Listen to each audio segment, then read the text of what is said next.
ఖమ్మం జిల్లాలో వరద ప్రభావిత ప్రాంతాల్లో పర్యటిస్తున్న బీఆర్ఎస్ నేతలపై కాంగ్రెస్ గుండాలు దాడికి తెగబడ్డారు. ఇక ఇదే అంశంపై మనతో మాట్లాడడానికి ప్రస్తుతం ఖమ్మం జిల్లా నుంచి బీఆర్ఎస్ నాయకులు తిరుమలరావు గారు ప్రస్తుతం ఫోన్ లైన్ లో సిద్ధంగా ఉన్నారు.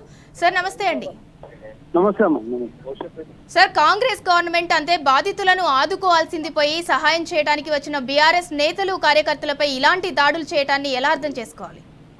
ఈ రోజు దాడి చేయడాన్ని ప్రజాస్వామ్యాన్ని కూలి చేసే విధంగా ఉంది. ప్రజాస్వామ్య దేశంలో ప్రజల్ని రక్షించే బాధ్యత రాజకీయ పార్టీ నాయకుల పైన ఉంటుంది, ముఖ్యంగా ప్రభుత్వం పైన ఉంది. ఇవాళ ప్రభుత్వం ఖమ్మం జిల్లాలో విపత్తుని పూర్తిగా విఫలమైంది.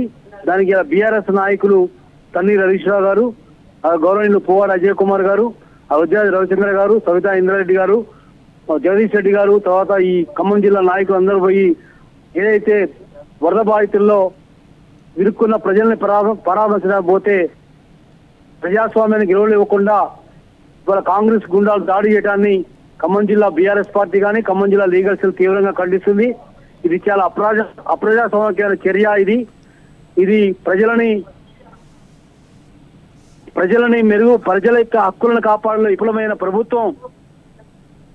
ప్రజానాయకులు ఇవాళ ప్రజల దగ్గరకు వెళ్తే ఇలా ప్రజలు తీవ్రమైన వ్యతిరేకత ప్రభుత్వంపై వెలుబుచ్చారు.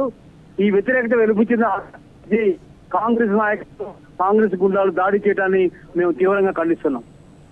సార్ చెప్పండి, అంటే ముగ్గురు మంత్రులున్న జిల్లా పరిస్థితి ఈ విధంగా ఉంటే రాష్ట్రంలో మిగిలిన జిల్లాల పరిస్థితి ఏంటి?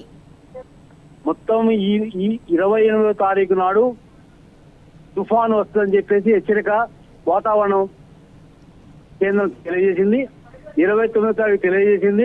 20 సెంటీమీటర్ల వర్షం వస్తుంది ఖమ్మం జిల్లా, వరంగల్ జిల్లా, నల్గొండ జిల్లాకు వస్తుందని చెప్తే వాతావరణ కేంద్రాలు చెప్పినా కూడా ప్రభుత్వం అధికారులు పెడచెవిన పెట్టి ముఖ్యంగా ఖమ్మం జిల్లాలో అధికారులు ఏమాత్రం స్పందించలేదు.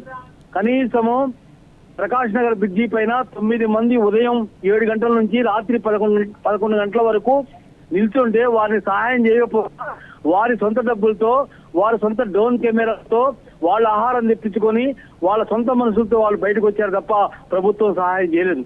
పూర్తిగా ఖమ్మం జిల్లా ప్రజలు ఆదుకోవడంలో ముగ్గురు మంత్రులు, ఇక్కడ 9 మంది ఎమ్మెల్యేలుండి 9 మంది కాపాడిన ప్రభుత్వం కాంగ్రెస్ ప్రభుత్వం. అదేవిధంగా ఈ 3 జిల్లాలో నల్గొండ జిల్లా, ఉమ్మడి నల్గొండ జిల్లా, ఉమ్మడి వరంగల్ జిల్లా, ఉమ్మడి ఖమ్మం జిల్లాలో పూర్తిగా విఫలమైంది ప్రభుత్వం ప్రజలను కాపాడటంలో. సార్, మీ తదుపరి కార్యాచరణ ఏంటి? మీ డిమాండ్స్ ఏంటి?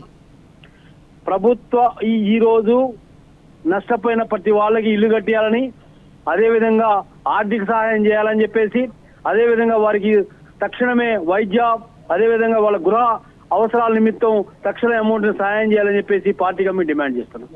Okay, thank you sir.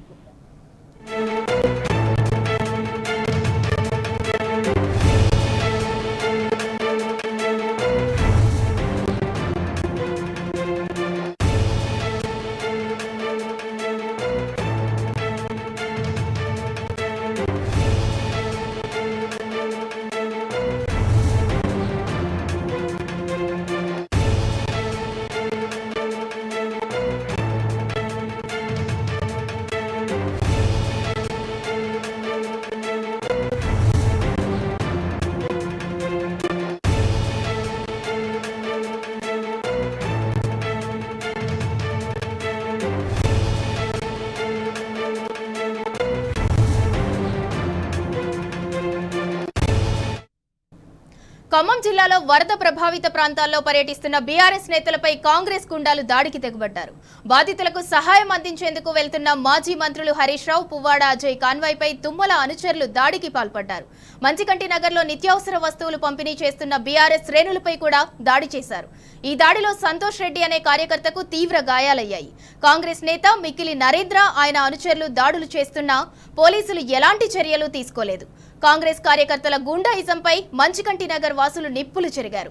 కనీసం ఇప్పటి వరకు తాము తిండి తినలేదని, నిత్యావసరాలు ఇచ్చేందుకు వచ్చిన బీఆర్ఎస్ నాయకులపై దాడులకు పాల్పడి మా నోటికాడి బుక్కను లాగేసుకుంటున్నారని కాంగ్రెస్ కార్యకర్తలపై మండిపడ్డారు.